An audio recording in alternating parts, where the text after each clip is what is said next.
আসসালামু আলাইকুম। স্বাগত সবাইকে আমার আজকের পর্বে। একটু একটু করে শুরু হয়ে গেল শীতের মৌসুম। আর এই মৌসুমের সবথেকে বড় আকর্ষণ হলো চালের গুঁড়ো আর সুগন্ধি খেজুর গুড় দিয়ে নানা ধরনের বাহারি লোভনীয় সব পিঠা। তার মধ্যে আছে চিতই পিঠা, দুধ চিতই, ভাপা পিঠা, পুলি পিঠা, তাছাড়াও পাটিসাপটা পিঠা।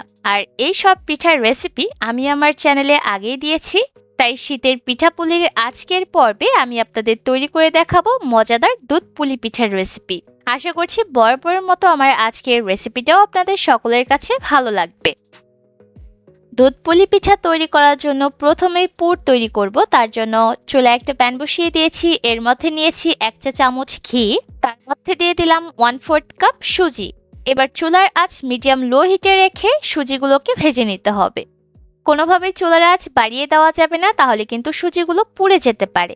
চুলার আঁচ কমিয়ে রেখে এই সুজিগুলোকে ততক্ষণ পর্যন্ত ভাজতে হবে যতক্ষণ না পর্যন্ত এর থেকে সুন্দর একটা অ্যারোমা বের হয়। আর এভাবে করে সুজিটা যদি ভেজে তারপর পুরটা তৈরি করা হয় তাহলে পুরটা খেতে বেশি ভালো লাগে। এর মধ্যে কিন্তু সুজিটাও খুব সুন্দরভাবে ভাজা হয়ে গেছে আর এর থেকে সুন্দর একটা ঘ্রাণও বের হয়েছে। ঠিক এই পর্যায়ে আমি এর মধ্যে দিয়ে দিলাম 1 কাপ নারিকেল কোড়া। এবার নারিকেল কোড়া খুব ভালোভাবে সুজির সাথে মিশিয়ে নিচ্ছি।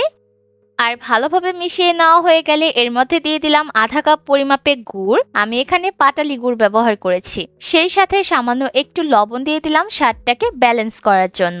এবার সবকিছুকে একসাথে নেড়েচেড়ে মিক্স করে নিয়েছি। আর এর মধ্যে দিয়ে দিলাম 1 কাপ পরিমাপে লিকুইড দুধ।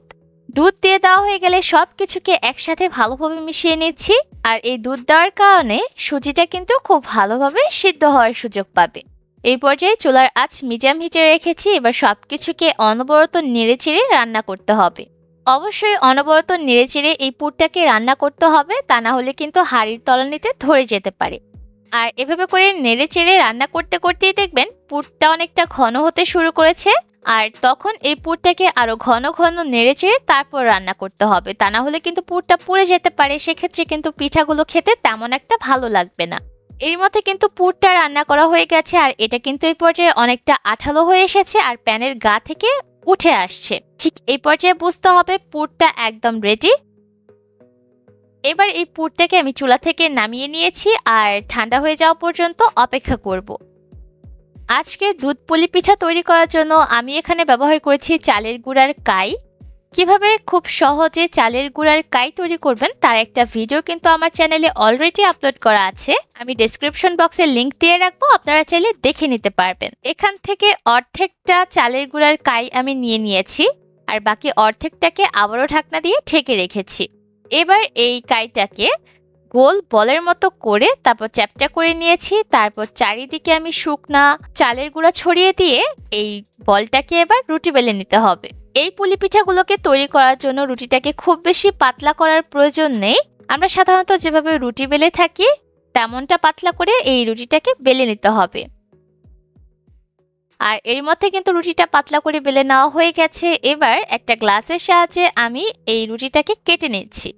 আপনি পুলি পিঠাগুলোকে যতটা বড় বা ছোট আকৃতির করে তৈরি করতে চান সেই অনুযায়ী এই রুটিটাকে কেটে নিতে হবে। আর রুটির যে অবশিষ্ট অংশগুলো থাকবে সেগুলোকে আবারও একসাথে জড়ো করে নিয়েছি আর এগুলোকে আবারও সুতি কাপড় দিয়ে ঢেকে রেখে দিব। এবার এখান থেকে একটা টুকরা করে নেওয়া রুটি নিয়ে নিয়েছি আর যেই পুরটা তৈরি করে রেখেছিলাম সেই পুরটাকে আমি লম্বাটে শেপ দিয়ে দিয়েছি। তারপর রুটির মাঝ বরাবর দিয়ে পুরটা দিয়ে দিলাম। তারপর রুটির দুইটা সাইডকে একসাথে আটকে দিয়েছি। এবার এটাকে ভাঁজ করে নিচ্ছি। আর পুলি পিঠা কিভাবে ভাঁজ করে এটা তো নিশ্চয়ই আপনারা সবাই পারেন। আর তাছাড়াও আমার আগের ভিডিওতেও আমি দেখিয়ে দিয়েছি কিভাবে এই ভাঁজটা করতে হয়। আপনারা যখন বাড়িতে এই ভাঁজটা করবেন দেখবেন খুব সহজে পেরে যাবেন। এর মধ্যে কিন্তু একটা পুলি পিঠা তৈরি করা হয়ে গেছে। একইভাবে করে আমি আরও একটা পুলি পিঠা তৈরি করে দেখিয়ে দিচ্ছি। আর অবশ্যই পুলি পিঠাগুলো সিল করার সময় খুব ভালোভাবে সিল করতে হবে, তা না হলে কিন্তু পুলি পিঠাগুলো যখন রান্না করব তখন ভেঙে যেতে পারে। আর একটু সময় নিয়ে এই ভাঁজটা করবেন, তাহলে দেখবেন খুব সুন্দর সুন্দর মিনি পুলি পিঠা তৈরি হয়ে যাচ্ছে। কিভাবে করে আমি সবগুলো পুলি পিঠাই তৈরি করে নিব। আর পিঠাগুলো তৈরি করার ক্ষেত্রে অবশ্যই খেয়াল রাখবেন যাতে পুরটা খুব ভালোভাবে ঠান্ডা হয়। ঠান্ডা না হলে কিন্তু পিঠাগুলো ফেটে যেতে পারে। এর মধ্যে কিন্তু আমার সবগুলো পুলি পিঠা তৈরি করা হয়ে গেছে। এবার এই পিঠাগুলোকে একটা সুতি কাপড় দিয়ে ততক্ষণ ঢেকে রাখবো যতক্ষণ না এগুলোকে রান্না করছি। এবার চুলায় একটা প্যান বসিয়ে দিয়েছি আর এর মধ্যে নিয়ে নিলাম 1 লিটার লিকুইড দুধ। আর দুধটাকে আমি আগে থেকে জাল করে নিয়েছিলাম। এবার এর মধ্যে দিয়ে দিলাম 1/3 কাপ নারিকেল কোড়া আর 1/4 কাপ দিয়েছি গুড়। এবার সবকিছুকে একসাথে নেড়েচেড়ে মিক্স করে নিচ্ছি। আমি এই শিরার মধ্যে গুড়ের পরিমাণ কম ব্যবহার করতে চাচ্ছি, কারণ গুড়টা যদি বেশি পরিমাণে ব্যবহার করা হয় তাহলে দুধের কালারটা অনেকটা লালচে হয়ে যাবে। আমি একটু সাদাতে রাখতে চাচ্ছি, তাই আমি এর মধ্যে চিনি যোগ করব। এবার মেশানো হয়ে গেলে আমি দুধটাকে একটু টেস্ট করে নিচ্ছি। যদি চিনির প্রয়োজন হয় সেক্ষেত্রে আপনি এর মধ্যে চিনি যোগ করবেন। আমি এর মধ্যে 1/4 কাপ চিনি দিয়ে দিলাম। তারপর আবারও নেড়েচেড়ে মিক্স করে নিব। তারপর আবারও টেস্ট করব, যদি চিনির প্রয়োজন হয় সেক্ষেত্রে আরও কিছুটা চিনি দিয়ে দিব। আমি এর মধ্যে আরো 2 টেবিল চামচের মতো চিনি দিয়ে দিলাম। ব্যাস, এর মধ্যে আর চিনির প্রয়োজন নেই, তবে আপনারা আপনাদের প্রয়োজন অনুযায়ী মিষ্টির পরিমাণটা বাড়িয়ে কমিয়ে নিতে পারবেন। এবার স্বাদটাকে ব্যালেন্স করার জন্য এর মধ্যে সামান্য একটু লবণ দিয়ে দিলাম। এবার সবকিছুকে একসাথে নেড়েচেড়ে মিক্স করে দিলাম আর ভালোভাবে মিক্স করে দিয়ে অপেক্ষা করতে হবে এর মধ্যে একটা বলক আসা পর্যন্ত। আর যখন দেখবেন দুধের মধ্যে একটা বলক আসতে শুরু করেছে তখন এর মধ্যে আগে থেকে বানিয়ে রাখা পুলি পিঠাগুলো দিয়ে দিতে হবে। আর এই পর্যায়ে চুলার আঁচটাকে মিডিয়াম লো হিটে রাখতে হবে। কোনোভাবেই কিন্তু চুলার আঁচ বাড়িয়ে রাখবেন না, তাহলে কিন্তু পিঠাগুলো ভেঙে যেতে পারে।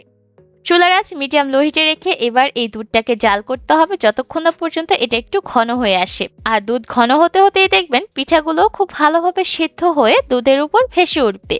এই যে দেখতে পাচ্ছেন এর মধ্যে কিন্তু পিঠাগুলো দুধের উপর ভেসে উঠেছে, তার মানে পিঠাগুলো সেদ্ধ হয়ে গেছে।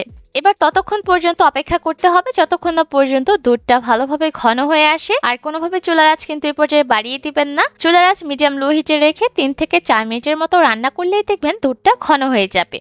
এর মধ্যে কিন্তু দুধটা ভালোভাবে ঘন হয়ে গেছে, এর থেকে বেশি ঘন করা যাবে না। যেহেতু চালের গুঁড়া দিয়ে পিঠাগুলো তৈরি করেছি, তাই যখন আমরা এই মিশ্রণটাকে চুলা থেকে নামাবো তখন ঠান্ডা হয়ে যাওয়ার পর মিশ্রণটা আরো একটু ঘন হয়ে আসবে। তাই একটু পাতলা থাকা অবস্থাতেই এই পিঠাগুলোকে চুলা থেকে নামিয়ে নিতে হবে। এর মধ্যে কিন্তু পিঠাগুলো ঠান্ডা হয়ে গেছে আর দেখতেই পাচ্ছেন দুধটা কিন্তু আগে থেকে আরো একটু ঘন হয়ে এসেছে। আপনারা চাইলে এই পিঠাগুলোকে গরম অবস্থাতেও সার্ভ করতে পারেন, আবার চাইলে ফ্রিজে রেখে ঠান্ডা করেও সার্ভ করতে পারেন। যেভাবে সার্ভ করেন না কেন পিঠাগুলো খেতে কিন্তু দারুণ মজার হয়ে থাকে। ট্রেডিশনালি এই পিঠাগুলো কিন্তু আগের দিন রাত্রে তৈরি করা হয় আর পরের দিন সকালে সার্ভ করা হয়। আসন্ন শীতে আপনারা চাইলে মজাদার এই পুলি পিঠার রেসিপিটা ট্রাই করতে পারেন। আমার বিশ্বাস আপনাদের সকলের কাছে এই রেসিপিটা ভালো লাগে। কেমন লাগলো আমার আজকের এই মজাদার দুধ পুলি পিঠার রেসিপি অবশ্যই কমেন্ট করে জানাবেন। আজকের মতো এখানে বিদায় নিব। সবাই অনেক ভালো থাকবেন। আল্লাহ হাফেজ।